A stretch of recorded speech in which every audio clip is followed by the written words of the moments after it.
कुछ दिन पहले मेरे एक फ़ेसबुक फ्रेंड ने, जो गुड़गाँव में रहते हैं, उन्होंने मुझे अपना एक अनुभव सुनाया। उनकी अनुमति से पहचान बदल कर मैं वो कहानी आपके साथ साझा कर रहा हूँ आज।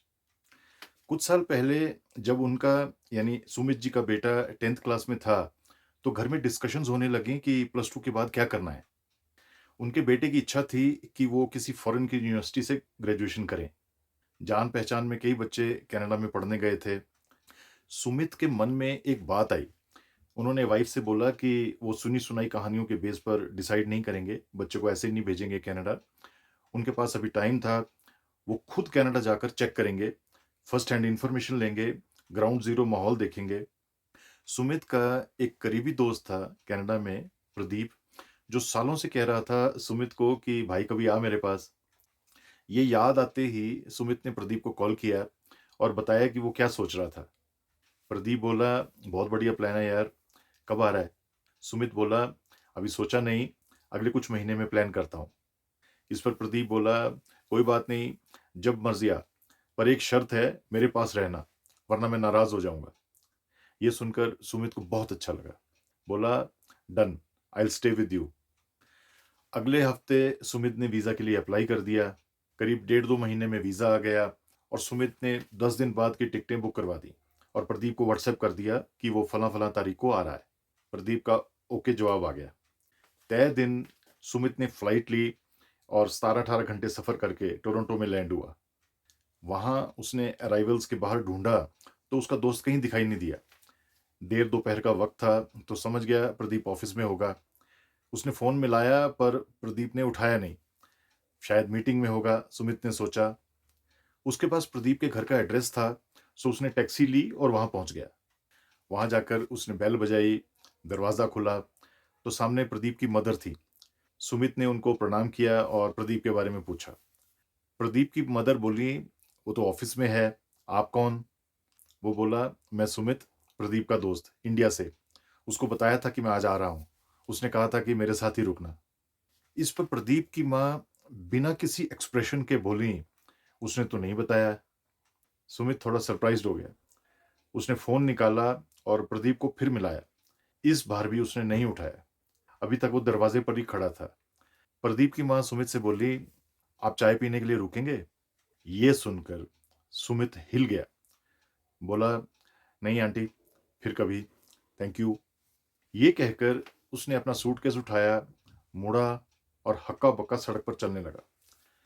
चलते-चलते वो कई होटल्स को क्रॉस कर गया, पर रुका नहीं। वो इतना शॉक्ड था कि कुछ देर चलना चाहता था। फिर एक जगह एक बेंच पर बैठ गया। थोड़ी देर बाद कूल डाउन हुआ, तो उठा और जाकर उसने होटल ले लिया। अगले दिन सुमित को प्रदीप का फ़ोन आया। वो बोला, "सॉरी यार, पिछले 3 दिन से लगातार डबल शिफ्ट कर रहा था। माँ को भी बताना भूल गया था। I hope you understand my position."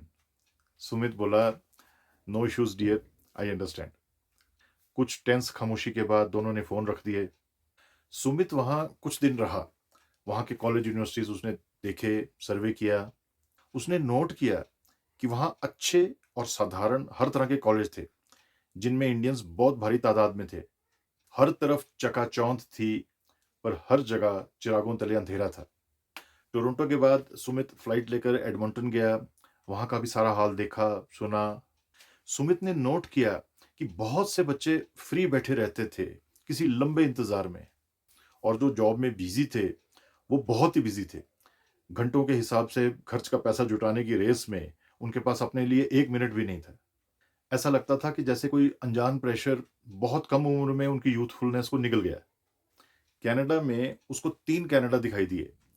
एक पुराना वेल सेटल्ड कनाडा, दूसरा वेल सेटल्ड इंडियन डायस्पोरा और तीसरा वो जो ऐसे लगा जैसे किसी ट्रांजिट कैंप में हो। कनाडा में होने की खुशी, पर बेघर होने का एहसास।